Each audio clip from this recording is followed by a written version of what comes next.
Hello, you're listening to A Band of Gamers podcast. This episode 199.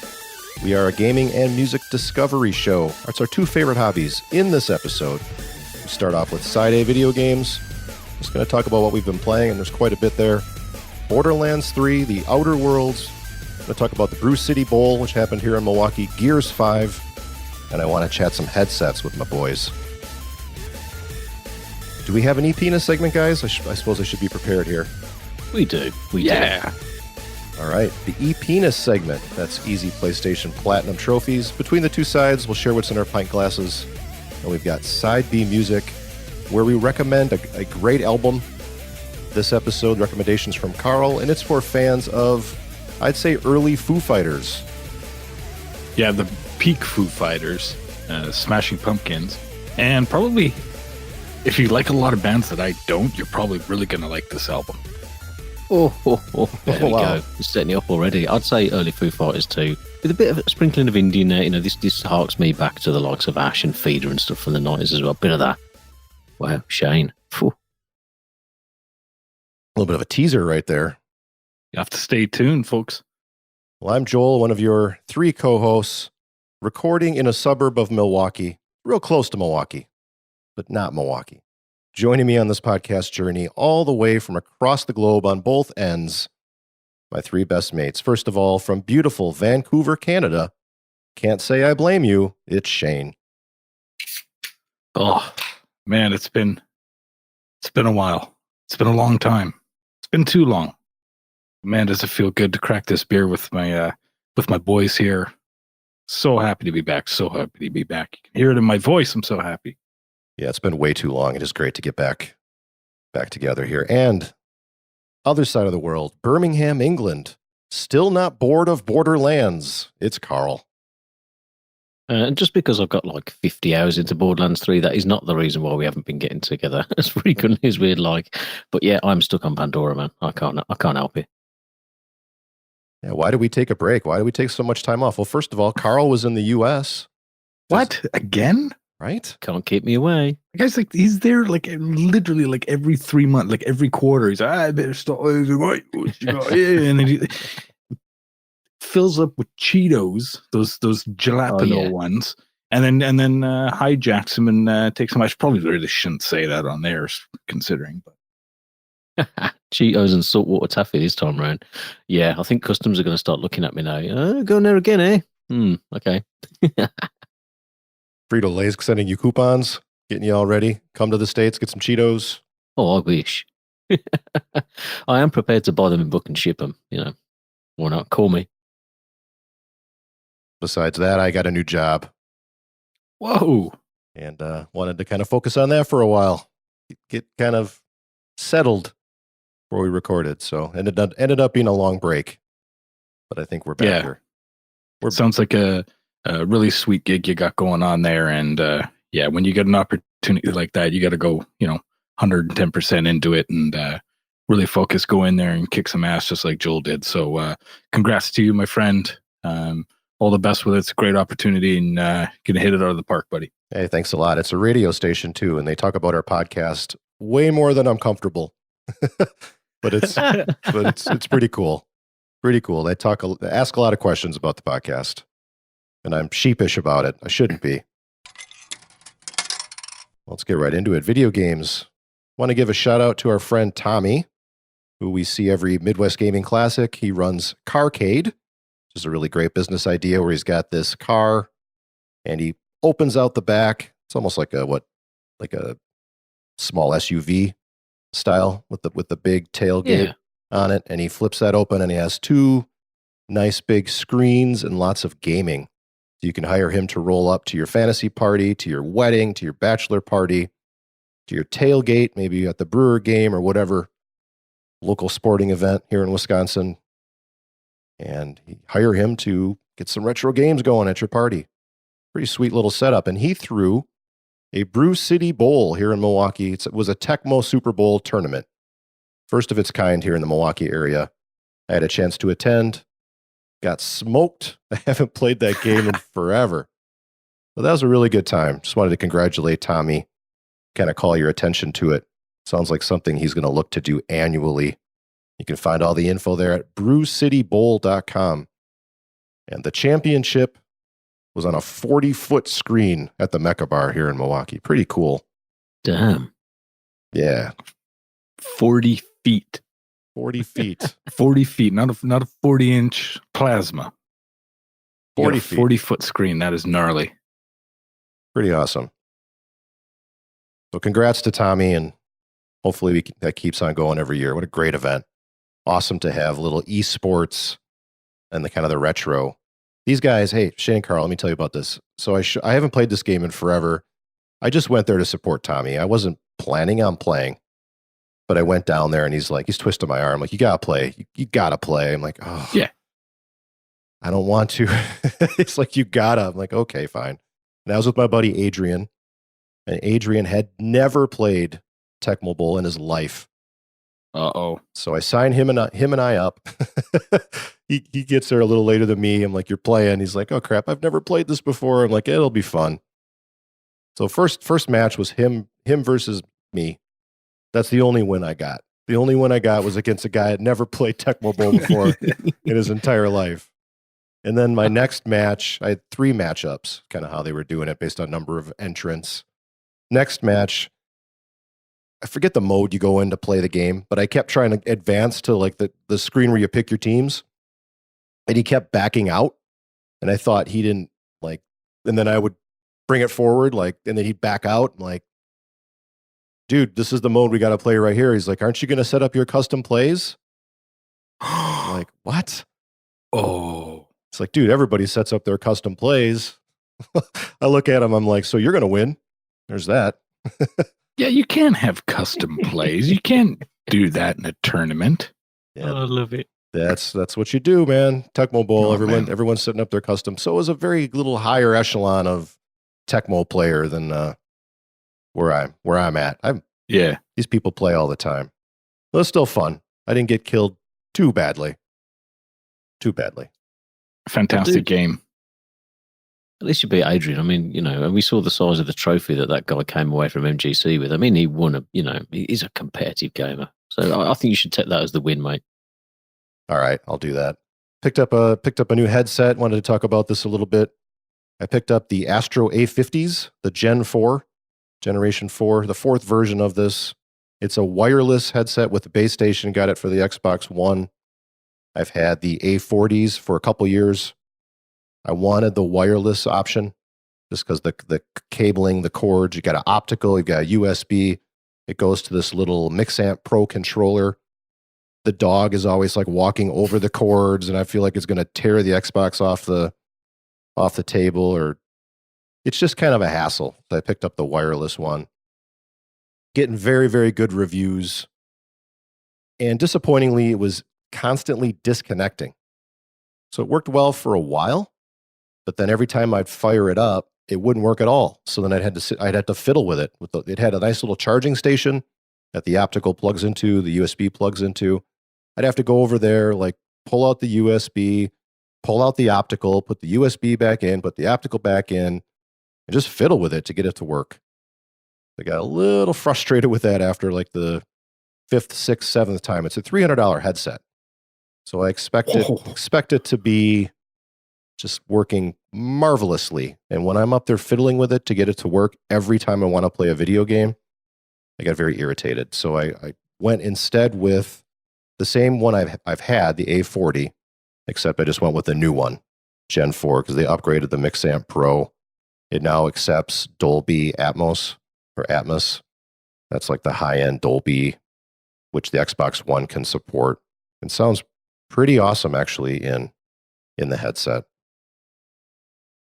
You guys use gaming headsets? Just got me thinking. I'm curious. I'm not sure if you guys use headsets.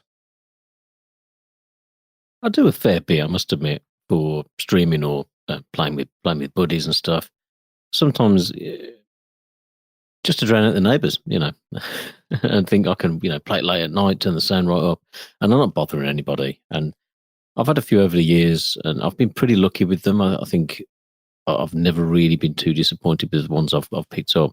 I did have the HyperX, the Cloud 2s, and I think I had the They do like a mini version of that headset as well, which I can't quite remember what that was called now. It might have just been called the Core or something like that.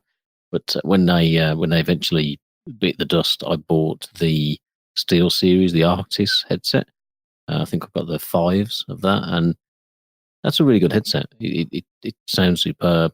It's got a little pull-out microphone, which fits quite comfortably. I mean, you boys have probably seen me recording these when we do the show. I've got in-ear headphones now, but yeah, really good headset, really solid. Build quality is great, so comfortable. You can wear those things for hours, and they're not in the same price range, Joel, so they're not going to be the same quality in terms of sound, but they're good enough, And I think for 70 quid or whatever they cost over here, it's not a bad price to pay. Are those wireless? No, they're wired, but they just plug straight into the controller. So I don't mind that so much. Rather than having something dragging from the console. No risk of pulling it off the shelf. How about you, Shane? I do use a gaming headset for podcasting and for when fiddling around with music on my in my iTunes on the laptop, and that's about it. Actual gaming on my PS4, I use believe it or not, the earbud that the system comes with.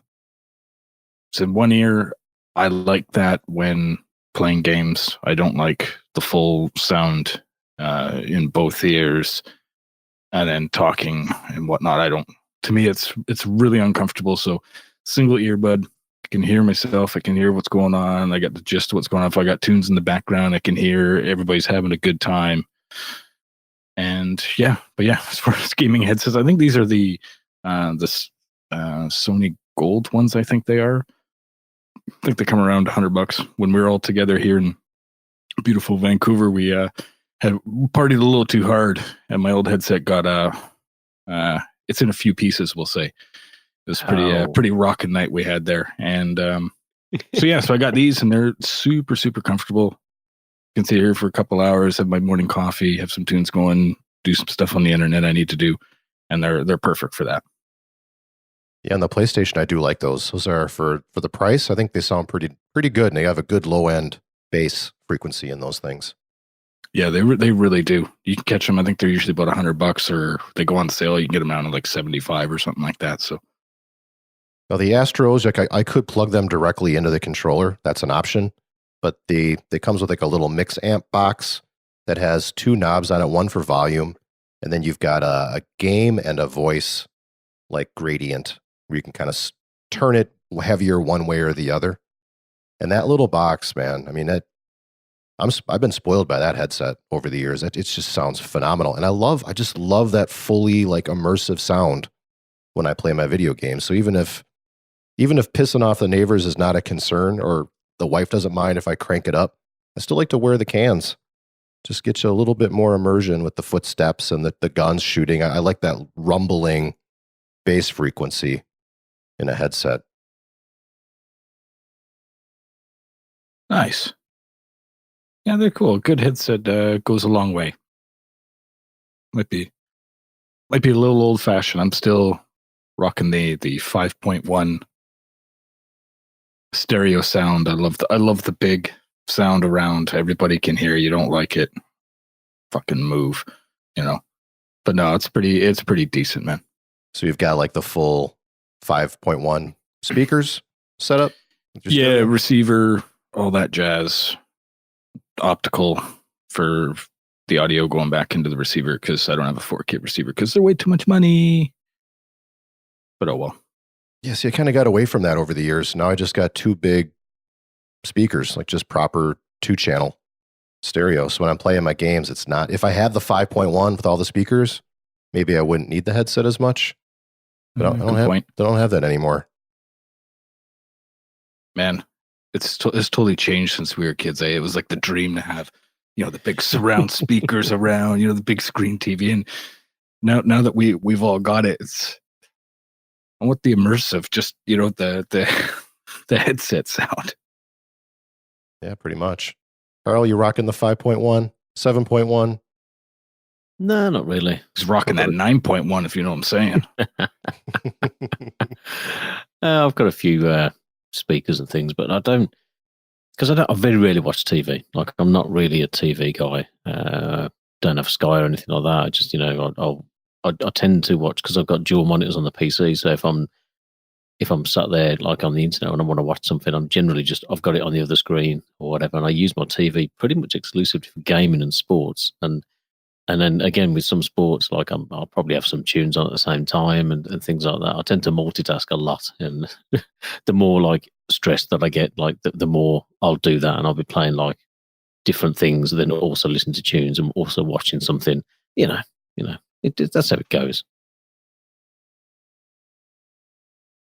Gears 5, the low bass frequency. Been playing lots of Gears 5. You got the big hulking dudes in there with their lots of guns, grenades. It's a shooter, right? Third-person shooter. I don't know how the hell, in what world these people live in, that their biceps are like the size of an average person's torso. That is kind of weird. How every single character has just these giant biceps. I don't know if like when they go to the grocery store, they have to carry home like granite or something. How these people are so just like huge. Well, it's just saying your prayers, eating your vitamins. I forget the other two. It's a little over the top. Little over the top, the characters. It's laughable sometimes. You look at these big hulking characters. But I'm a fan of Gears of War. And Gears 5 is really good. Very impressed with it. It's got a good story. Typically, I give a crap about the story in these types of games. Just shooting dudes in the face with some cool guns, some co-op. But now the main character, Kate, I actually care about her, and I want to see how it turns out. Good plot twists in there. A little bit of an emotional attachment to that main character. They added like a little robot character now. They didn't have this in the previous Gears. Love him. Where it's like a little companion character and gives you all sorts of strategy, different little things he can do. Like he can drop an electrical this little like box thing that shoots out bolts. You can set traps basically for your enemies. He can heal you. He can go fetch things. You end up using him a lot for opening doors and stuff like that. So it's kind of very much a part of the gameplay.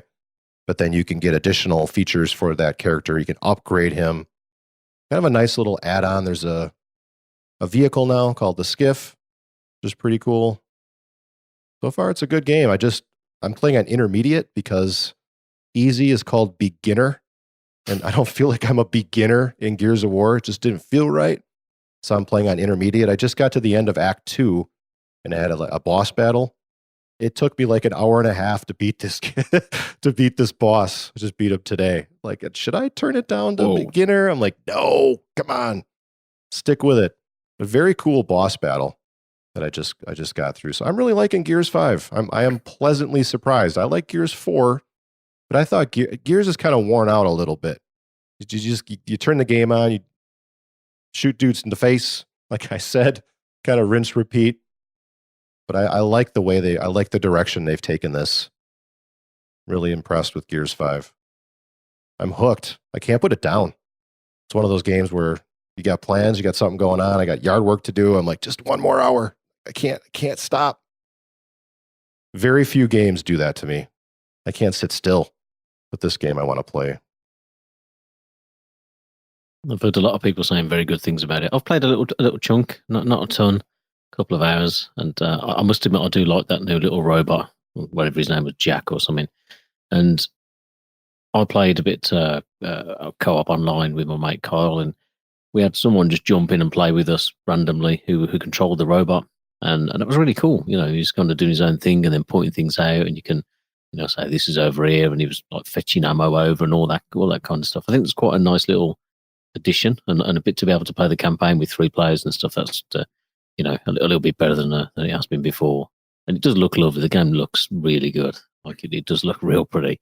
But in terms of the difficulty, Joel, I think the older you get, the more of a beginner you get to be. I think it kind of, I'm the same when I'm looking at games now and I'm turning them on and I go, what's the easiest difficulty level? And I just want to do the story. I just want to get through the story and enjoy it and not worry about the challenge. It's all that time management. I'm not really big into trophies or achievements, but when you get to the end of the game and they have like and all the Gears have done this. I don't know if Gears 5 is going to do it, but you get to the end and you get a different achievement for each level of difficulty you finish the game at. And then you finish the game and you get like, hey, you beat it on beginner. That really bugs me. It really bothers me. I don't want that achievement. You beat it on puss. Congrats. You can have it as long as you have like the 2 below it as well on the list. As long as you got the other ones for completing the game, where it plings like the beginner, novice, and then hard. As long as you got the 3, it's fine. But if I just got that beginner, and then you go look even further because you're even more irritated by it. You got to make sure the timing is right, so you don't go back. Oh, he played the game twice, so see, I beat it on there. No. Here's a question for you. This is the second Gears game on this generation, Xbox One, correct? Correct. Have you noticed a large jump in quality of the game, whether it be graphically or physics wise, between the two, being that this one's much later in the console's lifespan, plus also using the One X? I don't know if it's a huge jump, but it's a noticeable improvement. The 4K and the HDR lighting especially. There's really good use of HDR lighting in here, where you'll like a light will shine through a building or something and you'll catch those reflections off of surfaces. The lighting is excellent. Physics, no, I haven't noticed a whole lot of difference. As a matter of fact, there have been a few times where I've blown up an enemy and you just it's a gory game. And you blow up an enemy and there's chunks of the enemy all over the place, and there'll be like a random chunk just floating in the air. So the physics are not amazing, but it is graphically and the HDR especially, it's noticeable, the improvement. I'm glad you mentioned the HDR because I've kind of noticed that myself. Developers really taking advantage of the HDR now. Like when they first kind of dropped it in our laps a few years ago and whatnot. Okay, well, you can kind of see the difference now. For example, in Borderlands, I kind of played with the visual settings on it a bit, and it's like, whoa, that HDR really does. They're really using it to their advantages now. It makes them even more stoked for what's coming next year and next generation and whatnot. Yeah, it's a difficult one because Gears 4 looked lovely, and then I put it on my PC and it looked even better. Then we had the One X that come out, and like I can't get my PC to look as good as it does on the One X. Like it really does look nice on there. But I had a couple of little glitches, little graphical things, and it's not a big deal. But just one or two little things, like with a character continuing to run on the spot or getting stuck in behind things, and just little glitches that are just they're there and gone in a couple of minutes or whatever. But it does seem that when there's so much more to focus on and so much to think about in terms of the graphics and like you said, the HDR, 4K and all that I guess it's harder to, to get rid of those little bugs and get rid of those little issues, and it doesn't bother me. But I think with certain people, it might be like, oh God, the game should be perfect. The game should be, phenomenal or whatever. But it's a strange one because I'll go back and look at Killzone Shadowfall on the PS4 when that first came out, and that game is stunning still. Like I go back and look how gorgeous that game is, and then compare it to some stuff that's come out after, which doesn't look as good, and then other stuff looks brilliant. So, yeah, dude, Killzone on the Vita still looks better than a lot of games that are coming out now. Oh man, underrated game. That game looks great. Really good. Xbox, this Gears game especially, really seems to push the graphics and the HDR to as high as it can. They don't seem nice. They don't seem as no, I don't know, man. They don't seem as concerned with like the tight gameplay. I'm not saying it's not tight. It is, but they're really pushing everything forward as far as the 4K, the HDR, and the audio in this game is, especially with the headphones and the Dolby Atmos setting. The audio is really incredible, but I think they are sacrificing some of the perfection in the rest of the game, like having bits kind of floating around at times, and you know what I mean? Carl mentioned a few glitches. I haven't experienced any of those glitches, but Xbox and Gears 5, especially, like I said, seems really geared, pun intended, focused on that side of things, making it look as good as it can. The lighting is as good and the sound is good. It's like that's like their focus, right? And I think that at times is kind of frustrating with Xbox. Well, it's kind of like they're like one of their homegrown babies. To, same with Halo and whatnot. If you have that looking phenomenal for your commercials, you're going to sell a lot more systems. Yeah, and there's a ton of commercials too in the movie. Like we saw a movie not that long ago, and there was a commercial for Gears in the theater. It looks better than those commercials. It's more the commercials kind of suck. I have not been impressed by those commercials. The game's pretty fun. Nice. I'd recommend Gears 5. It's on Game Pass. You can't go wrong with that Game Pass. There you go. Oh yeah, some great stuff on Game Pass. And actually, the game that I've been playing today for quite a chunk.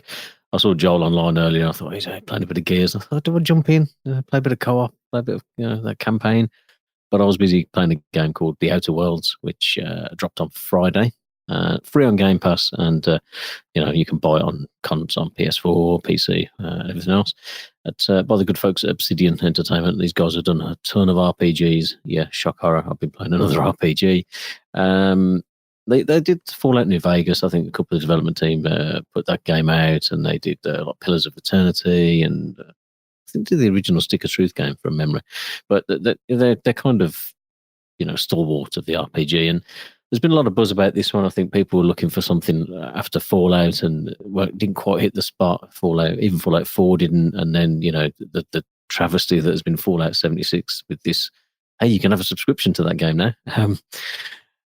There was something, people had a little hankering for something else, and I thought, I'll jump into this. It's a bit of Mass Effect, bit of Fallout combined. And yeah, it's really good so far.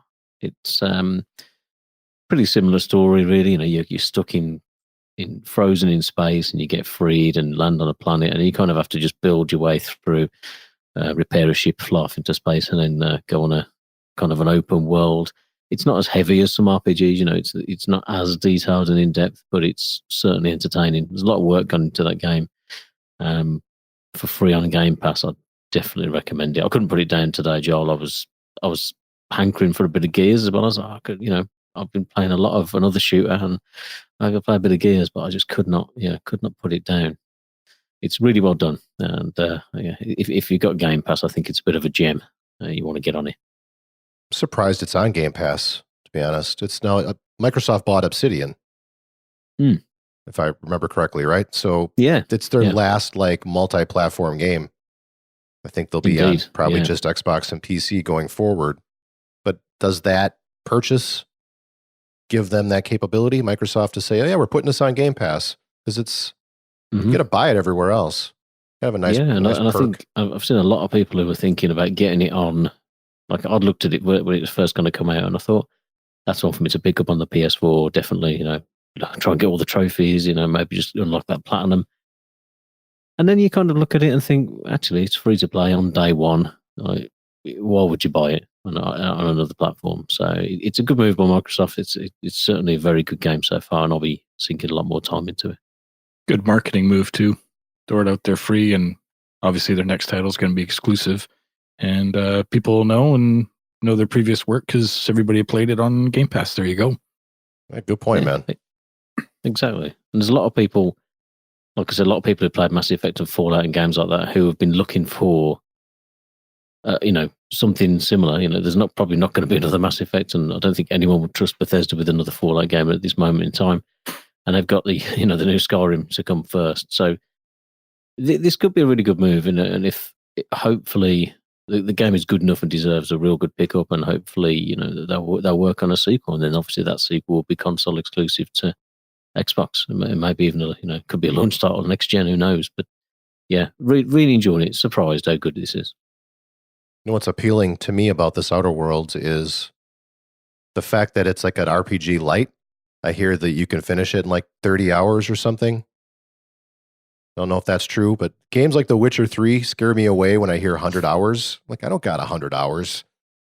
I barely got time to finish like a Gears game or a small Zelda game. There's no way I'm playing 100 hours of a game. I don't care how best game ever. I'm not touching it. I hear 100 hours. I'm like, I'm out. I'm out. Not doing it. Maybe that's something that the Outer Worlds can do for you, because it is quite, although it is a light RPG, it does some things quite cleverly. Whereas you've got all these skill points and stuff, but you don't level them up individually until you get them up to like level 50. they're in little clumps of 3, and every time you level up, you get like 10 skill points to invest.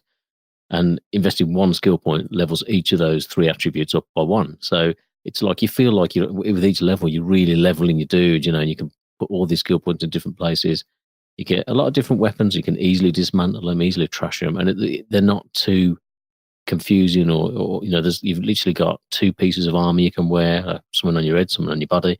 So it does feel like quite a light version of an RPG, and I quite like that. It's quite nice to be able to not spend an hour or 2 on your character creation, and not spend like an hour or 2 on inventory management. It's super, it's super accessible, I think, and I'd recommend it jolly if you want to download it and just have a little run about. And I'll put it on the lowest difficulty. Don't worry about it, mate. Just go straight into low difficulty, and just enjoy it. Just have a little run around and have fun with it. Might have to check that out. Yeah. Other than that, I've really been playing Borderlands 3. I think we all know that this part of the podcast was going to come. 50 hours into it now. I think I'm getting closer to the end, and I'm still enjoying it massively. Still got a ton of side quests left to do. I love the fact that the old characters are in there and keep popping up with things for you to do and stuff. And they've got the Halloween challenge on there at the moment, a little quest line for that, which me and Shane did last night, and it was fun. It's the boss fight at the end of it. I would not have liked to do that boss fight on my own. It was pretty damn hard. I'm just loving the game. I think it's really good. I can't wait to finish it, get to the end, and then start looking at all the stuff you can do afterwards, the mayhem modes and like the different like perks you can unlock and all that, and then make a new character. So yeah, this will keep me going for a while. I can't wait to finish it so I can start it all over again. Yeah. Frontier toi. It is good. It's getting better as we go through it. But that noticeable lag is still there. I've noticed it. Oh yeah. In co-op, not when you have somebody join your game. The game will still run really, really smooth for you. But if you're joining somebody else's game, it can get choppy as all hell. Like to the point where driving a vehicle is borderline impossible, especially if you got like one of those unicycle single wheel motorcycle cyclones. Yeah, that's it. The motorcycle. And when you're in somebody else's game, it's almost impossible. You can't steer it. Nothing. It's really bad. But apparently they're supposed to get a patch coming in November for that. But yeah, I haven't noticed anything that bad with lag, other than when I'm zoning in. That's still ridiculously slow. Like you fast travel, and then you doodle appear, and you'll be like, 1, 2, 3. 4. There's times then your hood will appear, and you were already taking on dudes, and I'm still at the loading screen because I joined your game, and I'm still loading, and I was like, oh man, I need your help, mate. I mean, like, I'm like, I know what you mean. Will you help me? It's horrible. Yeah.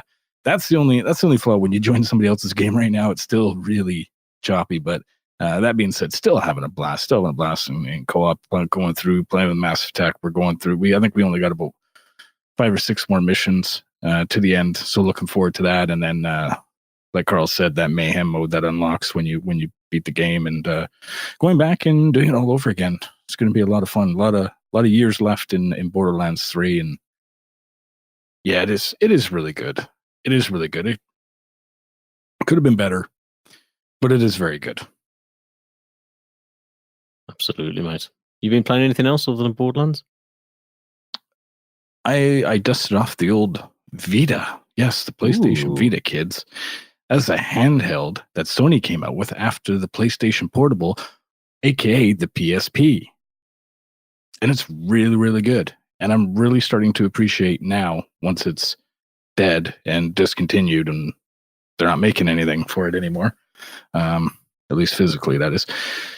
So yeah, so just appreciating it more, starting looking for more games and whatnot, and slowly finding it harder and harder to find games for. So right now eBay's being a good friend at the moment, finding some stuff on some deals and whatnot. I picked up Virtua Tennis 4, and You're probably wondering, Uncle Skip, how come you playing tennis games, man? You don't come across as a tennis fan. Well, you're right. I'm not a big tennis fan. However, my first introduction to the PlayStation 3, I had saw a kiosk and they had on demo a Virtua Tennis. Virtua Tennis goes back to Dreamcast. I think it was a Dreamcast game to begin with, where it started. Yep. And I don't know if it started there, but definitely was a Sega title. Yeah, it was big. I remember it was big on the Dreamcast, was, like Virtua Fighter and whatnot, and that whole realm. But I remember seeing it on the PS3, and I was just blown away graphically how it looked. And I started playing it, and I was like, "Holy crap, this is so much fun!" And then months later, I ended up getting the PS3, and it was one of the first games I picked up. It was Need for Speed Carbon, and I had to pick up tennis, and I just had so much fun playing it. There were so many great like challenges and whatnot, outside of playing, tennis matches and whatnot. And so I've always had a little bit of a soft spot for Virtua Tennis. So I didn't even know they made one for the Vita, and saw it on eBay, scooped it up. It showed up over last week, I should say. And man, that's a gorgeous looking game on the Vita, man. That's really, really good. If you got a copy of that, hang on to it. Don't be selling it, because they're kind of tricky to find, and they're not the cheapest title, but that's a solid Vita game. Really solid. Been enjoying that. Killzone Mercenary, such a great game on the Vita. Amazing game. So just going back and just playing these titles and picking up stuff that is outside of the wheelhouse, stuff I'm not familiar with, just to experience more of the Vita, which is so damn good. And it's been my past week or so doing a lot of that. Picked up Biker Mice from Mars on the Super Nintendo, which is a fantastic game. It's a game I've been looking for so long on the Super Nintendo, and I finally found a really, really good copy. And playing that, man, it's just enjoying, man, just playing video games, And you got Borderlands 3 for the big nights of co-op with the buddies. So it's been a lot of my gaming lately, boys. Nice, dude. Maybe we should chuck a retro section in. I picked up Quackshot the other day on the Genesis. Game I've been after for a while. Donald Duck. I loved that game. On that kind of 16-bit era, really enjoyed all of the Disney games, and Castle of Illusion and World of Illusion. And I started picking up a couple of Genesis games or Mega Drive games to the UK listeners. And yeah, it just seems to have hit that sweet spot now over here. You can pick up quite a few of these games for between 5 and 10 quid in a box condition in good nick. And I was like, you know what? Rather than having a shelf full of stuff I ain't gonna use and ain't gonna watch, movies and all that stuff, I'll trade some of that in and pick up a few retro games instead. So I've started investing in that little catalog. And yeah, they still hold up. Such good games. I was going to ask a question actually, or raise a question. It's on the Vita. Do you think if it was released now, like forget it existed when the PS3 was out, and forget that there was a sequel to the PSP, if maybe like beginning of last year, Sony said, right, we're going to bring out another handheld. They're at a point where the PS4 is dominating. They bring out the Vita now, just as it is now, same capabilities, same games, but linking with the remote play and stuff on the PS4, and they're like, here it comes, his handheld, 150 quid, 150 bucks, whatever. Do you think it would have been a completely different success story? Because I looked at it the other day, and I think I took one on holiday with me, left the Switch at home, and that machine still holds up. It's gorgeous still, the graphics and stuff. It just seemed like it was ahead of its time, not supported. But if it came out like maybe beginning last year, halfway through this console generation, could have been a different story. What do you reckon? I think so. I think it would do much better now, because at the time it was released, mobile gaming was at its peak. And it was a really tough sell when you already had a handheld gaming device in your pocket. And I think mobile gaming's taken a bit of a different shift now, where I think the Vita would be able to spread its wings a little bit better now than it would have at that time. Yeah, I don't know, man. I'd say no. I think that style of console is dead. I mean, Nintendo's walking away from 3DS now. I'm not sure there'll be any more of those now that they got the Switch. What they did with having it plug into a dock where you can play it on your television and take it away, I think is what is brilliant. I think that's what I want in a handheld, because I got my phone in my pocket and phones are already kind of big and bulky. I don't have any interest in carrying another little handheld gaming device with me. But then again, I don't play games on my phone. So for me, it's in front of the TV. So maybe I'm not the right person. But I don't think it would do any better, and I don't think it's going to happen either. I think Sony's walked away from that completely. And now Nintendo's got that Switch Lite, which to me, if you have a choice, I'd much rather have the one that docks, that you can play on the TV. I have no interest in only playing it as a handheld. And when I do play it as a handheld, it's on the couch because the Bucks game is on the TV, or I'm hanging with my wife and we're watching something on the TV and I can play a video game at the same time. Not for the portability, but for that. That's what I like. So I don't know. I don't think it would work. Yeah. Well, let us know, if you're listening, let us know. Drop us a line on Discord, on Twitter or Facebook, Instagram, whatever you want to do. Just, let us know your thoughts. Vita is a great system, though. I'm glad you're playing it again, Shane. Yeah, it really is. It's I'm still using my. I hate the term, especially in video games when they do this. The day one edition. Yeah, it's so stupid. It's just snobbish. Sucker edition. Oh yeah, exactly. And then they for a while they were kind of the day zero, like whatever. I got my Vita at launch. Yes, the day it came out. Yes, they had that initial bundle that came out like a week before, like the official release and whatnot, where it came with some, I don't know. Anywho, little headphones and stuff. I got that one. And it had a case that, like, an actual proper hard shell case that it actually came with, which is still fantastic. And it doesn't mess up the sticks or anything. It's just solid, great stuff. And I'm still using that today. How many years later? 7, 8 years almost, and it still runs flawless. The battery's still very, very good. Blown away how well it works, and it's amazing. I've even debated picking up, a second one, like the slim one or whatnot. You can find a little bit cheaper and whatnot, just to have as a backup and whatnot. But we'll see how the Vita collection goes. Got a couple handfuls of games, not too many, but I kind of missed out on a lot of the clearance bins. Mind you, a lot of them were garbage games at the time anyway, but it doesn't matter because the Vita's still great. And yeah, it's just going to keep plugging away at it, and find any cheap games, I'll be grabbing some more. So. It's that time, everybody. The e-penis segment. Shane, Carl, you got any easy PlayStation Platinum trophies? Well, we've been talking about the Vita so much, it'd be rude not to, wouldn't it, really? Mm-hmm. And as I mentioned, I took my Vita away on holiday with me, and every time I see a game, a good Platinum game on sale, I'm like, yeah, I'll grab it, couple of quid. And then I realised before I came on holiday that I had like 50 games installed on the PS4, which have Platinums on them. And some of them are super quick, and some of them maybe not so quick. And obviously some of those are double dip, they're plats if you get them on your Vita as well. So I loaded a few on and took it away. So I only managed to finish one on the PS4 and the Vita. I've been working on another one, which I'll come to in a second. But the game is called Iron Snout, and it is a super, super easy little game where you have a warrior pig, and he stands in the middle of the screen, and you literally just use the D-pad, really. You've got wolves that come at you from the right and the left-hand side of the screen, and you just tap right or left, diagonally up, diagonally left, diagonally down, left, whatever, and you just attack them in the different formations that they come at you.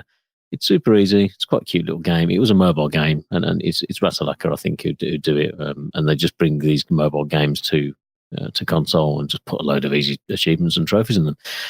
But for £2 or whatever, it's a fun little game.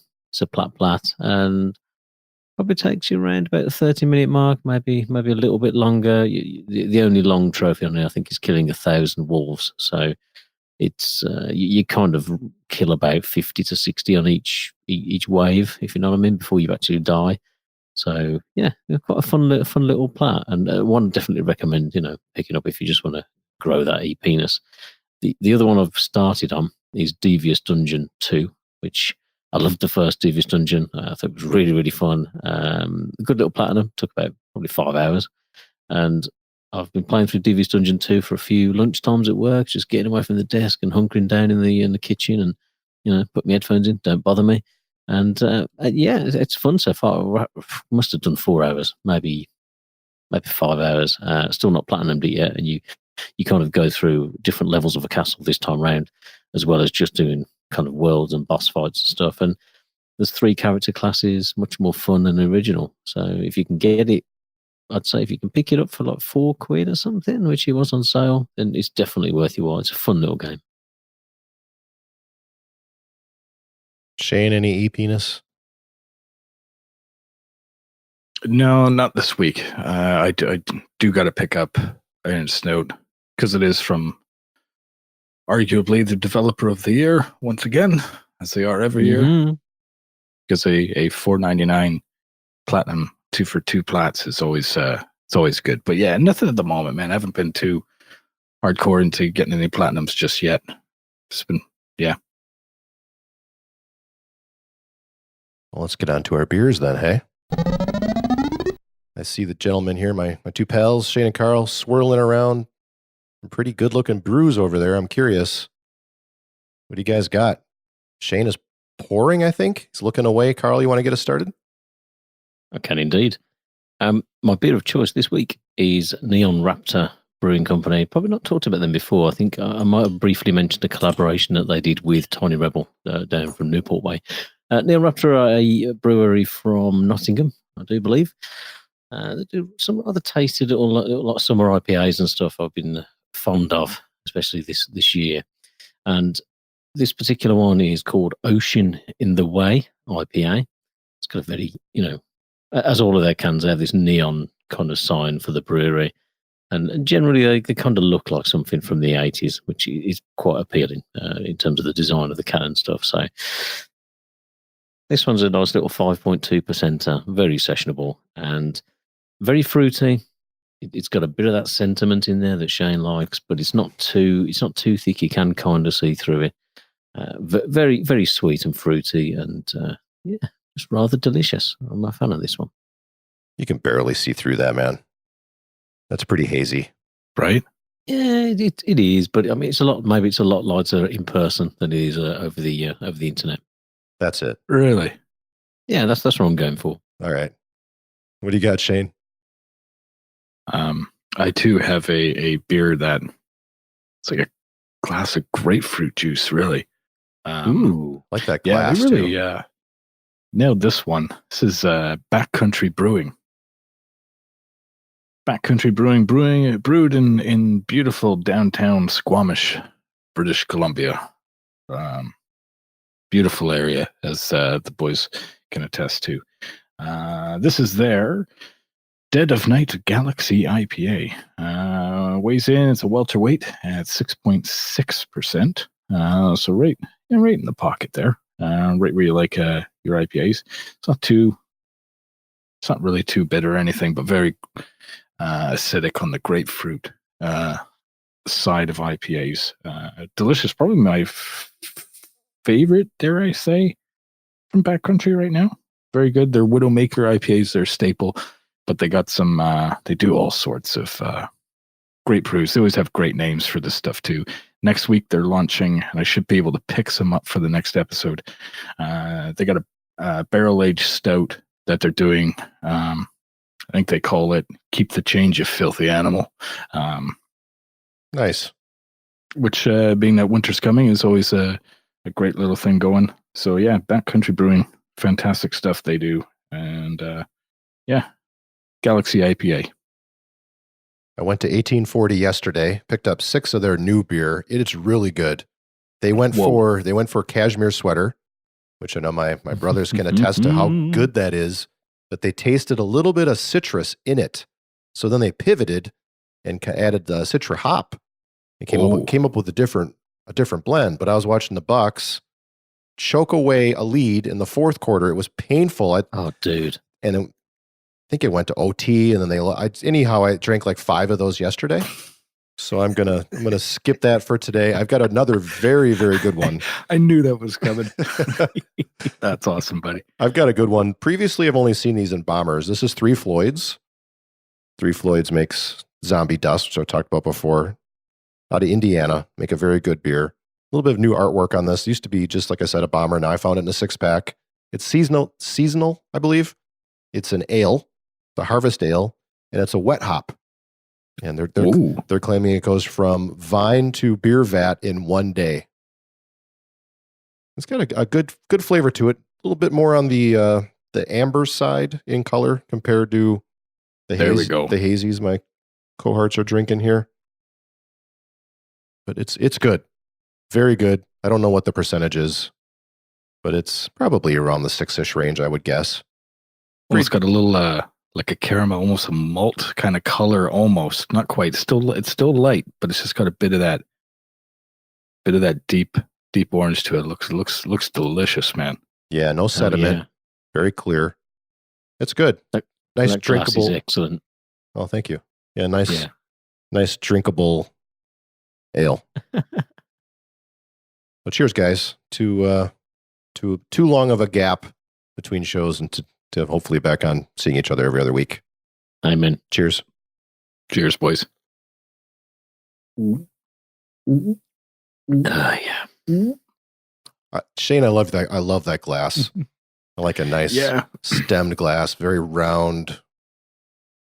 Good glass. Yeah, these hipster glasses that they do. Little goblets. Yep. I'm a bit more of a proper pint glass, but I've never had one of these. And ever since I picked this one up at Parallel, they were out of them. They apparently had like a big party and a bunch of people took all of them or something.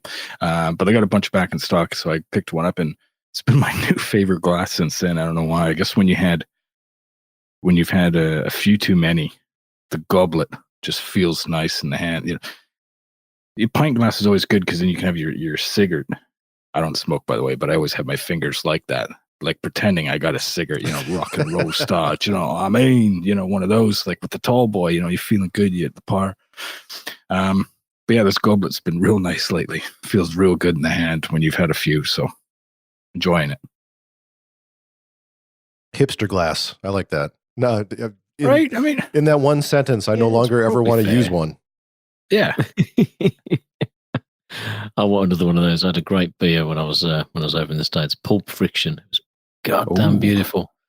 Really good grapefruit IPA. It was so good. And I've tried to find it everywhere since I've been back, and I can't. So I'll have to fill my boots. Yeah, you're a big fan of the grapefruit. I am. Yeah, it's an all round staple for me, man. Elvis Juice, I think, is superb, and it's just one of those that I don't know. It's just my jam now. Yeah. What can I say? Well, I can just see you, riding the train to work or whatnot with like a half sliced grapefruit and one of those. Joel, you got to help me out with this chirp. You remember the grapefruit spoons? It's got it's a bit jagged on the edge, so you can get it. He's got one of those, but because they're always so small, it's kind of like drip. So he's got like grape juice. Horrible. Well, we're going to work covered in grapefruit juice. Yeah. Hipster Spoon. I'm being helpful, honestly.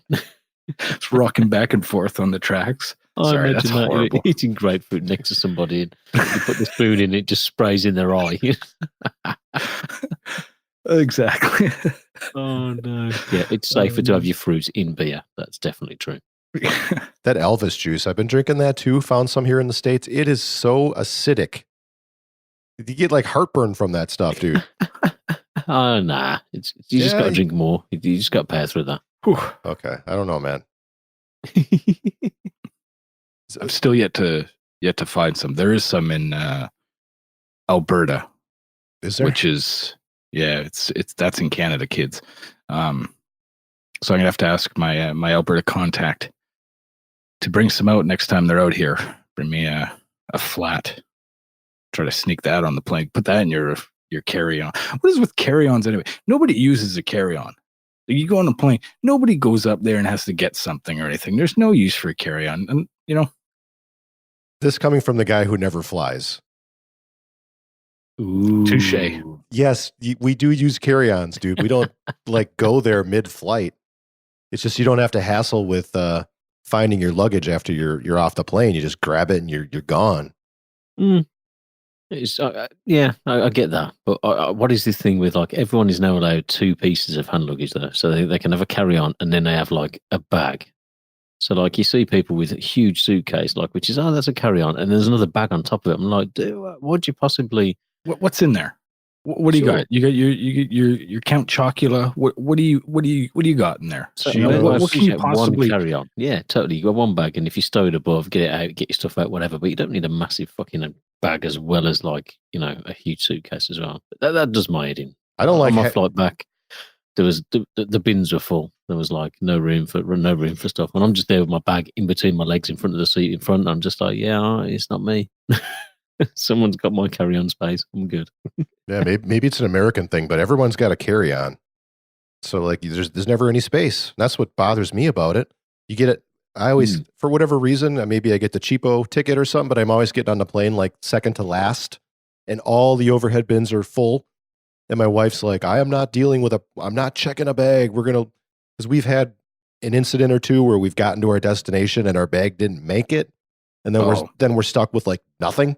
You know, and you're like going to the store and scrambling to find like a pair of sweatpants or something to get by for 2-3 days until they find your clothes. You know, you got to get some deodorant, some toothpaste, and some toothbrush. It's just a total hassle. So, well, depending on where you're going, you probably won't need deodorant. True. Yeah. Just use that grapefruit spoon or something. You'll be fine. Right. All right, man. We got an album to hit up this week. We do. All right, let's take it over side B, boys.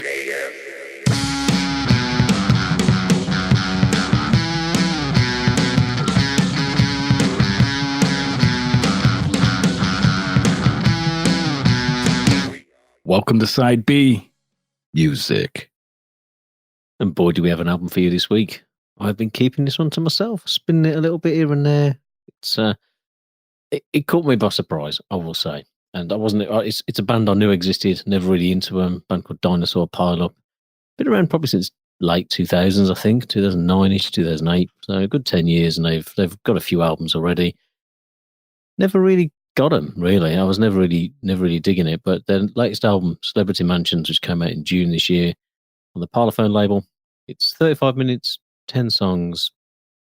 Seems, really well balanced to me. Most of those songs are like 3 minutes and a bit. And it just, the first time I listened to it, it flew by.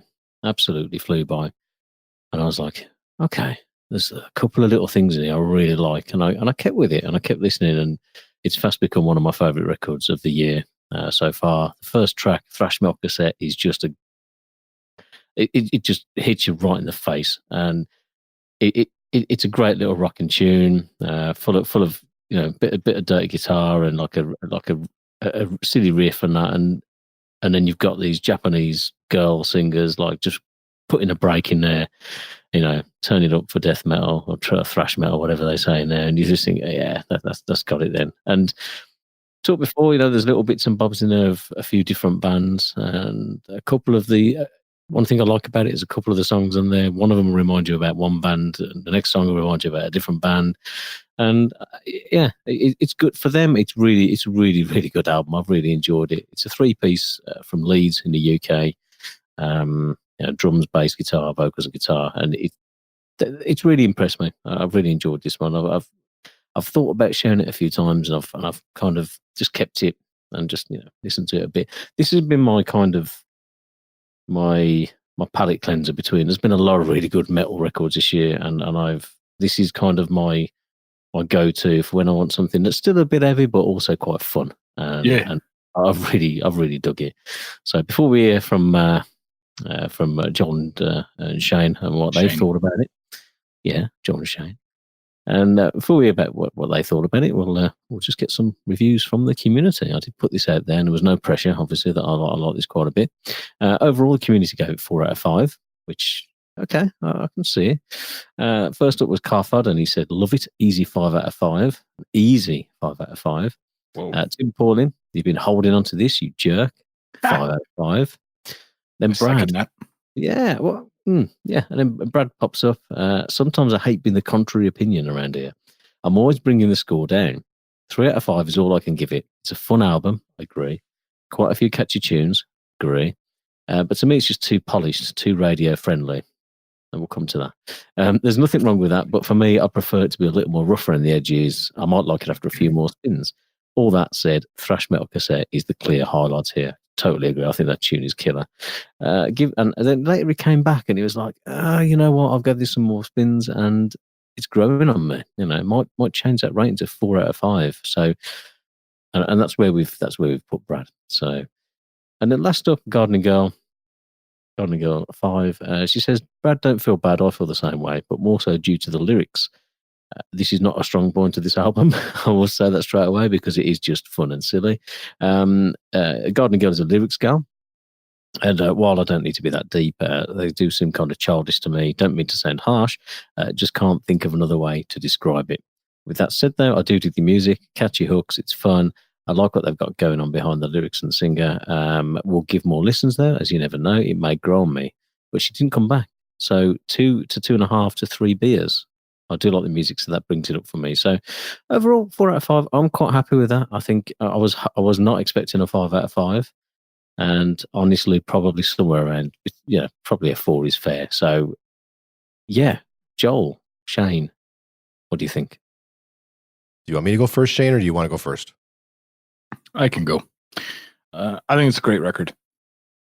I do. I think it's very fun. It's the type of album that you would put on, say, if you're getting ready to, go to a party or whatnot. Put it on if you're on your way to a gig. I would definitely have this on in the car on the way down because I'm not a fan of listening to the band that you're going to see at the gig before you see the gig. I save that for afterwards. But yeah, that the first tune, the Thrash Metal Cassette, I definitely 100% with Brad on this. Standout of the album. It's their best tune on it. Which that means, man, if it was me, I would have put it in like the 3rd or 4th slot, but that's me. When I first listened to it, I did think that it was maybe a bit too polished and whatnot. And then in further listens, tried to listen to it as if it wasn't so polished. And I think it's just about right. I think the amount of production on it and how clean and well-rounded the edges are on this album suits what they're doing. And I think that helps make it so fun. And the fact that you could have it on in the background with, people over and whatnot, and it will go over very well. They just have a sense of joy to them. These guys, three-piece, I believe. And yeah. And they just seem to have a lot of fun doing what they love to do. It's definitely got that. If you like the Foo Fighters, the Shape record, that second record that they did. This is right in there with it. Color in the Shape. Color in the Shape, yeah. This is like peak Foo Fighters type stuff in here. Also, a little bit of Silverchair in there, which I don't like. But they'd have that vibe in there. I also could hear the influence of, Stone Temple Pilots a little bit in there as well. Even a little bit of Ramones. The guy... the lead singer at times, would kind of like sound like Joey for a second there. Like a couple words he would say just with the accent, just like, whoa, that sounds really cool. But yeah, all in all, it's a fun record, and I could see where it could be a palate cleanser for you in the midst of a lot of metal, and to put this on and just put you into a different gear, and that's what it does really, really well. It is really short. All the songs, like Carl said, 3 minutes, 3.5, which is perfect for me because I want to get to the next song. People got things to do. People got milk to buy. It's it is a very good record. I love the title of it. I think it's a fantastic album title. It's brilliant. But yeah, cool guys. I watched a few clips of them live as well. And I think they sound better live. and they still sound just as tight as they do on the album. They'd be great if you saw these guys. And as a matter of fact, they're actually coming here at the end of November. Unfortunately, I won't be going, but they're opening for Sum 41 and The Offspring. So a huge audience, and I think they're going to do really well with that type of exposure. And yeah, they're doing arenas. I think like arena-ish, maybe smaller arena, 8,000, 5 to 8,000 type people. So great opportunity for them, and they definitely deserve it to, get some of those early folks coming in to, pick up some merch and whatnot and check them out, because I think they do deserve it. You said, Carl, good on you holding this one, holding out on it for a little bit. I get that. I get those albums, and then when you put them out there, definitely with you on it. It's a fantastic record. It does seem like a good fit with The Offspring. I didn't even think about that, but for that to open, the Offspring are kind of goofy and fun, I guess. Yep. They got the wrong foot amputated. They don't take themselves too seriously, and that's where these guys kind of writing the same thing there. It's a good party album. I think it would be great if I wish I were 23 again. And if I were, I'd put this on, drinking beers with my friends. This would be a good album to kind of hang out and drink some beers to. I think it's also benefiting from the fact that we haven't recorded in a month and a couple weeks. Because when I first listened to it, I did not like it. I'm not sure I don't know if I want to like this record. I'm with Gardening Girl 5, where the lyrics are very adolescent. A lot of like high school. Yeah, they are, man. I'm sorry. Carl's giving me a thumbs down. But the music, it's totally true what you're saying. I'm just grumpy. The music is good. That riff in that first tune, Thrash Metal Cassette, that's such a great riff. Just grabs you by the balls like right away. But then he starts going into like this rappy kind of lyric, and he kind of, at times, I don't like what he's doing with his lyrics. But over time, as I've gotten more time with it, and I've let my guard down a little bit, and I've taken my music snob hat off, it's a good record. It's a good record. I like it. So I've been playing it around the house. My wife's she's in that early phase with it. Like, I don't know, but I'm like, just stick with it. Stick with it. It's a fun record. Just take the music snob hat off, take the poetry lyric hat off, and just have fun with the album. And in that vein, it's a good record. To me, as the record goes on, actually, it seems to get a little less adolescent at times towards the end. And there's a couple more mature, I guess, lyrics kind of towards the end of the record. I kind of like it as it goes. That Long Way Down at the end, I think, is a really good track. Pouring Gasoline is like Foo Fighters. It is total early Foo Fighters. It is. It really is. That's a good tune. So and then I think fourth or fifth tune, maybe Celebrity Mansions, Round the Bend, where it kind of starts to kind of go from the end of side 1 into side 2. Shane's right. Thrash Metal Cassette should be like track 3. It should not. It should not be the first tune. It should build up to that a little bit. Yes. Kind of shoots it slow, like right there at the beginning. Back Foot, the second tune. I'm not sure I like that tune a whole lot. A little goofy. But so admittedly, I don't want to like the record, but I like the record. Just it's good. I don't know if that makes any sense. I'll take that as the win. Yeah. But it's funny that they're actually touring with The Offspring and stuff, and Sum 41, because when they stumbled across onto the scene back in the late noughties or whatever it was, they actually went on a stadium tour with the Pixies, and I don't think they did brilliantly out of that. It never kind of got them to the point where they managed to get any further. They played at Download this year, and I hadn't. The album had just come out, I think, the weekend before Download, so I hadn't listened to it. And we went to Download like, no, I'm not interested in seeing them. And they played like pretty much just this album, and everyone was coming away from that tent going, "Oh my god, they were so good!" And you're like, "Well, really, Dinosaur piled up?" And then like a couple of weeks later, and I'm going through the bands that I didn't see, and there's always one that I'm like, "Oh shit!" And yeah, it was these and Behemoth from this year that I didn't watch, and I totally get it is silly, but I kind of like that, and there is a bit of diversity in some of the songs. I quite like Back Foot, but again, it's the riff I like. It's very much that kind of dirty like heavy. I think this is probably this year's Don Broco for me. Like it just makes me smile. It's silly but fun. Dude. And when you get into the tunes like Round the Bend, and it's very much, that's when it hits me with that like 90s indie, you know, it's got that kind of just that little ding ding ding ding ding ding, like little plinky plonky bit of guitar, and it's like, oh yeah, okay, that's I see what they're going for. But yeah, Pouring Gasoline is just foos, man. And I think there's one after it. I think it's Professional Freak, but I'm not 100%. But Black Limousine sounds quite Smashing Pumpkinsy. It's something about the riffage and the drumming in that tune. I'm just like, yeah, that could be a little Foo Fighters inspired, possibly there. It's a little, definitely got vibes of that tune throughout the record. Yeah, White Limo. So I'm chuffed you like it, and it sounds like community liked it too. It's definitely one that'll be up there around about my 10 at the end of the year, I'm sure. But thoroughly enjoyed it. Looking for the vinyl, but not pushed the button on it yet. And one of the reasons why I want to hold on to it as well is because I think when you've listened to an album and it's just like, oh my god, it's so good, I've listened to it for a week and I want to share it. And then over time, like, you know, and 6 months can go by and you're like, yeah, maybe I'm not as big on that album as I thought I was at that point. And I wanted to give this that time just to mature, you know, to kind of ferment a little bit before I shared it. But yeah, I'm glad I did. I kind of get that. I've had a few that I've thought have been excellent, and then a month later going back hoping it's matured, and complete opposite. It's like, whew, glad I didn't recommend that. It is a fun album.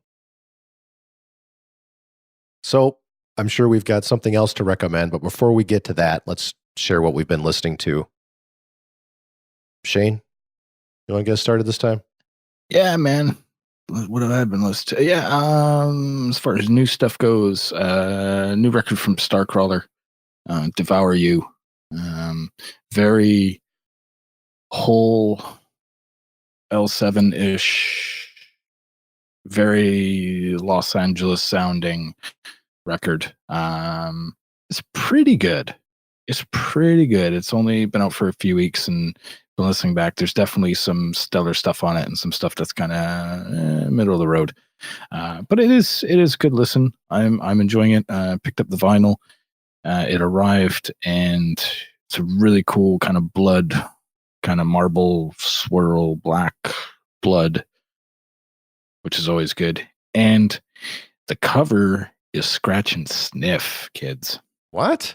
Whoa. I have yet to come across an LP cover that is Scratch and Sniff, but I have one now, and super pumped just to have that. The album cover is kind of, you know, it's kind of like bed sheets, and it's got a rose in the center that's kind of looks kind of bloody and whatnot, which really, really cool album cover. Okay, so hold on. What does that smell like? It's floral. Okay, it's definitely kind of floral. I haven't actually scratched it because I don't want to, but I've got the film on it, the seal. I got the film, and I open it up just like this. You kids can't see this, but I'm opening up the film right now, and I'm giving it a little sniff. You know, get a little taste of it, and it's definitely got some floral action. But yeah, it's pretty cool concept, and like I said, man, glad to have something cool like that in the collection because nobody does that. So, but yeah, Starcrawler, it's a pretty good album. It's fun. It's the same kind of thing as the Dinosaur pileup. I can kind of put it on. I'm not focused on it, but it's there, and it's just good tunes. Very. When I say whole, it's more like the good whole, like Celebrity Skin, where shit's a bit more polished and the songs are there and whatnot. So, yeah, if you like that sound, you'll probably dig the record. Very cool. Carl, what else you listening Scratch to? and Sniff, eh? Just for you, buddy. As long as you ain't going to scratch the record, it's fine. I've been listening to mainly Korn, the Nothing. What? Yeah, I know. Really? Yeah, it surprised me as well. I got to be honest. I've never been a huge Korn fan. I thought they split up, and like the one guy left to do like some. Yeah, Jonathan Davis left to do his own little weird. He started his own church or something. Or... Yeah, some religious cult thing. And he played Download last year, and we watched him, and he was terrible. He was brilliant. Yeah, he was just bizarre. Like, and everyone was in the audience, kind of. He was on the second stage pretty late, and people are watching and going, "This isn't Korn." And I've never been a huge fan. And my buddy sent me this. So he's like, "This is out today on Spotify," and I was like, "Okay, I'll give this a go." And I was curious because Billy Corgan co-wrote the third track on the album, and I was just like, "I wonder how that's going to fit in there." Yeah, and the opening track is all just Jonathan Davis's tune. It's just him opening the record, and it starts in bagpipes. So I listened to that, and I'm like, okay, that's kind of expected, and actually kind of good as well. And it's just got a bit of narrative over the top of some dude playing the bagpipes for like a minute and a half. But the rest of the album absolutely bangs. It's really good. Loads of hooks in there. Great melody. Good vocal, really good vocal, and just it's heavy as fucking places, and just really nice and calm and beautiful in other parts. It's really good. It's really, really good. I was quite surprised that I would like it, and I've gone back and tried to listen to the back catalogue a little bit after listening to this, and I'm still in the same position I was before, but they are playing download next year, so I'll definitely be watching them. And surprising. It's just one that kind of just popped up, and I was like, okay. You know, if they're still using those awful 7-string guitars that they came out with back then. I remember they was big in the 90s because Korn was using them, and then every kid that wanted to learn had to have a 7-string guitar. They're still big, man. They still make those? Yeah, in metal, they're huge. They're very popular. Well, just from having just the very low end you get out of those things. Yeah. Yep. Guitar shops have a ton of those. They still. Yep. Yeah. Well, rightfully so. The guitar shops will have a ton of them. I saw the 8-string the other day. Like, what? Seems like the neck on that thing, I'm like, really? Right? It's a little much. 8 inches wide. There's like no radius to it. As if it's not hard enough to play a 6-string guitar, you got to throw in 2 more? Really? Come on. Yeah, and when you only use the 3 strings on a 6 anyway. That's punk. That's punk music. But that's pretty much. I've listened to a few bits and bobs, so it's probably stuff we've talked about before, apart from a couple of random bits. A bit of Anderson .Paak as well, just throwing it completely the other way. Not sure if you guys have listened to much of him. He did a set at Glastonbury. His new album that was out this year, whose name escapes me, Riviera or something like that. But that's good, man. Dude plays drums, and it's a collab with loads of different people, like Smokey Robinson's on there and all sorts. And it's a fun album. It's good fun. Mrs. has been listening to that a lot, and I was like, okay, I'll have a listen. And it's good. Really, really, really good. So, just completely other end of the spectrum. But fun. Great summertime album. Joel will be proud of me. I searched and YouTubed some Jason Isbell and watched some live clips, as well as that Tiny Desk performance he did, which is fantastic, man. Thanks very cool. Thanks for sending that over. That's always he's fantastic, man. It's taken a while. I mean, I dug the record and whatnot, and his band's tight and whatnot. It's good shit. But when it comes to time and you go seek him out, for yourself and whatnot, it definitely fits a little better. And he's a great talent right now. So solid stuff, buddy. That warms my heart, man. I'm glad you're liking it. That Tiny Desk show too, right? Yeah. Jeez. Yeah, that is. I would the first couple times I watch it, him and his wife kind of looking at each other. It's kind of like, come on, like, dude, really, like, come on, settle down. But now I watch it, it's a little bit easier, not quite as cringe. But he is one of those guys, and that what he does is something that, like I said, you kind of need to go and look on your own. Having a, you need to check this out and whatnot. This is really good. Okay, yeah, it's good. Yeah, it's good. I mean, he writes good songs. His lyrics are there. Obviously, they're moving, to people. It's great. But when you search it out, you kind of get that more of appreciation. And that's what I've gotten over the past few weeks. So thought I'd just let you know, man. It's good stuff, and appreciate you passing it on. And I've passed it on to a buddy of mine who's into that kind of genre and whatnot, and they're loving it as well. So win-win on your part there, bud. Yeah, keep digging too. He's got some great stuff.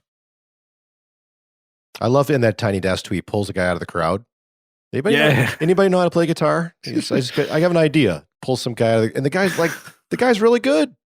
Yeah, had some chops. Yeah, not bad. That was a cool right there in that moment watching that Tiny Desk on YouTube. I'm like, oh my God, I would just kill for that opportunity. Right.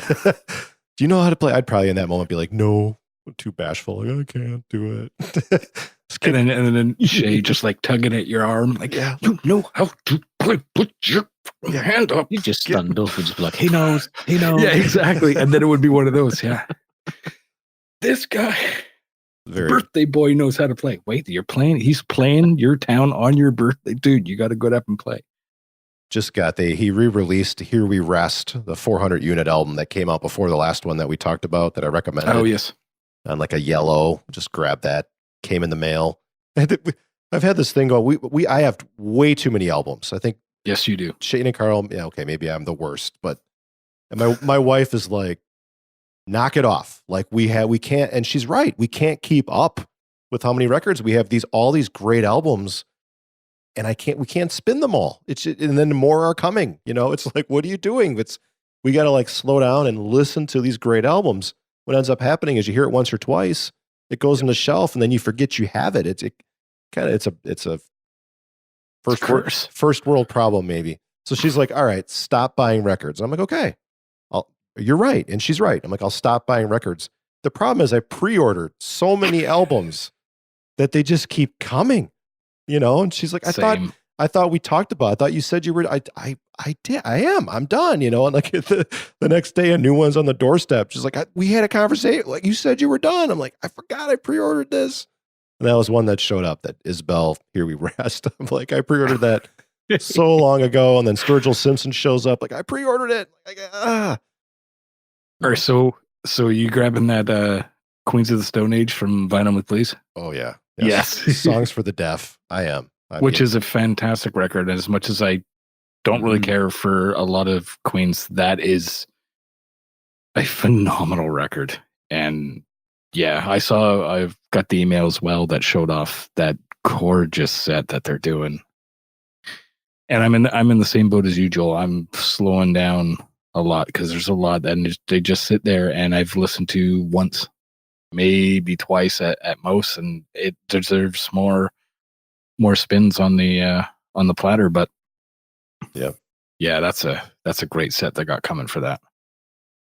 I think I'm good. I think I'm all caught up on my pre-orders. There might be something else that shows up that surprises me, but Jeff Rosenstock's live album's coming. Of course, yes. I'm like, I've got to pre-order this. I'll deal with the battle that it's going to commence once it shows up. I've got to have this. She'll appreciate it, I think, because you've listened to the live record so far. No, I have not heard it yet. Oh, you're in for a treat. Is it out? Yeah, digitally it's out. It came out that Friday that they announced, I think, when the pre-orders went up and whatnot. Okay. So yeah, grab that. And our good friend Plank Fan was actually at all 4 shows in New York and whatnot. And man, that's such a great live album. It is so good. I think you'll be in the clear on that one once you put it on and sit down. You guys have a couple of cashmere sweaters. Mm-hmm. Yeah, that's a fantastic live album. Jeff Rosenstock, Thanks Sorry. Definitely check that out. Yeah, I can't wait I'll wait for the record. I can't wait to hear that. We went and saw him live. I bought 2 tickets. I probably shared this before, so I'll just quickly go over it. She's like, I'm not interested. I'm like, you should come. She's like, I don't like him. He's not my thing. I'm like, you should come. She left like a huge fan, like left that show. Like within 5 minutes at that show, she's like, I get it. I'm like, yeah, yep, he's great live. So I can't wait to hear that live record. What I've been listening to, there's a new Bleached album. I like Bleached quite a bit. The album's called Don't You Think You've Had Enough. Came out on Dead Oceans back in July. Very pop style record. It's a little heavier, but they're kind of more previously kind of a punk band. But I was going to say, why do I know the name Bleached? Why I've heard of them. They're great, man. Very good. Okay. I almost want to recommend it, but I feel like we've kind of recommended a similar style of record a few times, and this would fit kind of right in there. But please check it out. Check out Bleached. It's a good album. think everyone would like this. It's called Don't You Think You've Had Enough? Acme, my favorite record store, had a couple gigs recently. New favorite venue in town. I love seeing shows at this place. You go, you take your cooler in, you've got your beers in there, you walk it, you just have a seat. It's like $20 a ticket. It's maybe 50 people tops. See these intimate shows. Got a chance to see William Tyler there. Really good guitar player. Rosenau opened for him from Volcano Choir. Man, that was a great show. And then I saw Meg Baird and Mary Lattimore. Mary Lattimore plays a harp. Oh, yeah. Meg Baird on a really cool, like, Squire Mustang. Beautiful voice. Man, that was a cool show as well.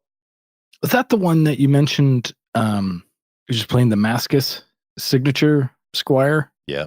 I took that. Yeah. Texted you that Yeah, picture. those are some great clips there, man. That sounded like really, and it seemed like a perfect kind of artist for Acme setup. Yeah. You know, real intimate, and the acoustics in there, the way is it like a back room to Acme that he has there that he has set up for it, or how does that work? Like in the records, because I see, you know, people sitting and whatnot, and it's just, you know, a little bit of a stage almost. It kind of looks like, not really, but Yeah, he's got a little bit of like a riser stage, not too big. You'd probably be hard pressed to get a full kit up on there in a band and everything. He doesn't do shows like that there. So on the walls, he's got the records, and then he's got additional like rows in the middle of the store on wheels. So he wheels those away. Okay. Puts out some folding chairs, so it's right in Acme. Last time Meg Baird, Mary Lattimore. You see the records as you're sitting there. You're tempted to like go and like start flipping through them, even though you're there to watch a gig. You end up buying stuff. We saw Alfred Hitchcock's Vertigo soundtrack, like staring me in the face from like two rows up. I'm like, Shay, look. She's like, we're buying it. I'm like, yep, go grab it. So Nice. it's right in the store proper. But those are the two records I want to recommend because I just want to throw something a little bit different out there. The main one I would recommend would be William Tyler's record from this year. It's called Go West. It's a great album if you want to go for like a scenic drive. This time of year, especially in Wisconsin, the fall colors, it's a great album to just go driving to. Beautiful acoustic music, acoustic guitar, a little bit of electric guitar in there for some highlights. No vocals, all instrumental. It's also a good album if you just turn the lights down, maybe a good glass of wine, really good beer, light a candle, no conversation, just unwind, let it kind of seep into your soul. Get very good listening, but you've got to give it the chance where you let the world sort of just get out of your brain for a minute and just sit and relax. Usually that's a good drive out in the country. Yeah, Carl. So William Tyler Goes West, or that Meg Baird and Mary Lattimore record, which is probably a little bit more of a challenging listen. I love it, but it's really chill. Really chill. Great live. But I think I'd throw that William Tyler album up as the one I'd recommend for next time. Goes West. The Merge Records. What do you guys got? I don't really have anything, to be fair. It's all too heavy. So I'm down. William Tyler sounds good. I'm quite happy with a bit of a scenic chill out album. So I'm down. Yeah, you sold me on that with the autumn and a long drive involved. That's the stuff I want, man. Done. All right, let's do it. William Tyler's Goes West for episode 200. Whoa. Really? 200? 200. Well, it's the one after 909. Yep. 109. Okay. All right. Yeah, it was a play. 200 episodes. Yeah. Good stuff, man. Good show. Let's do it. All right, everybody. We'll be back in 2 weeks, back on our regular schedule. And don't forget your homework. Of course, if Indeed. you want to find all of our social medias and everything else, abandofgamers.com. Go check that out. Cheers, guys. It's great seeing you. It's been Cheers, indeed. way too long. I missed you guys. Absolutely. Hashtag never again. Right. So that's till like, probably like April or something. Till the next time. Oh man, it kept coming up at work. A band of gamers. What do you do? I'm like, gaming and music. They're like, well, that doesn't make any sense. I'm like, yeah, well, just nope.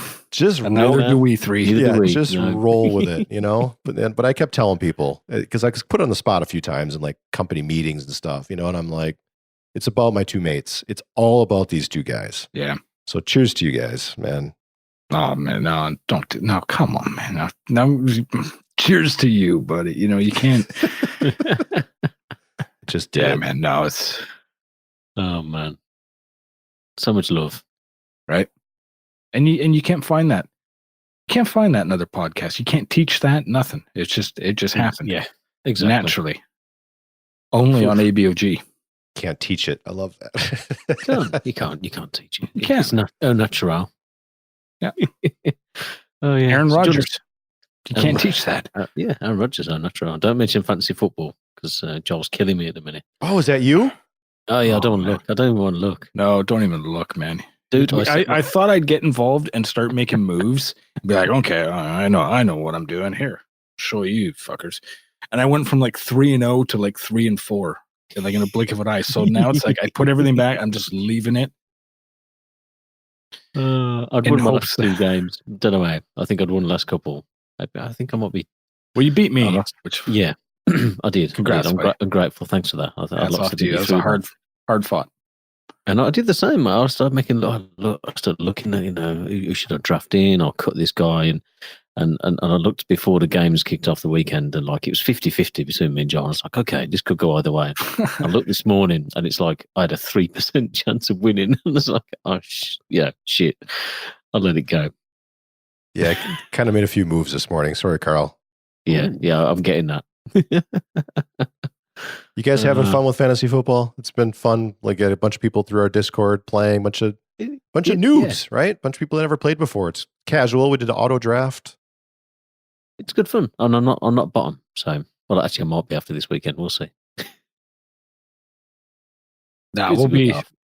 I imagine we'll be at the bottom together. Couple bottom boys, but yeah.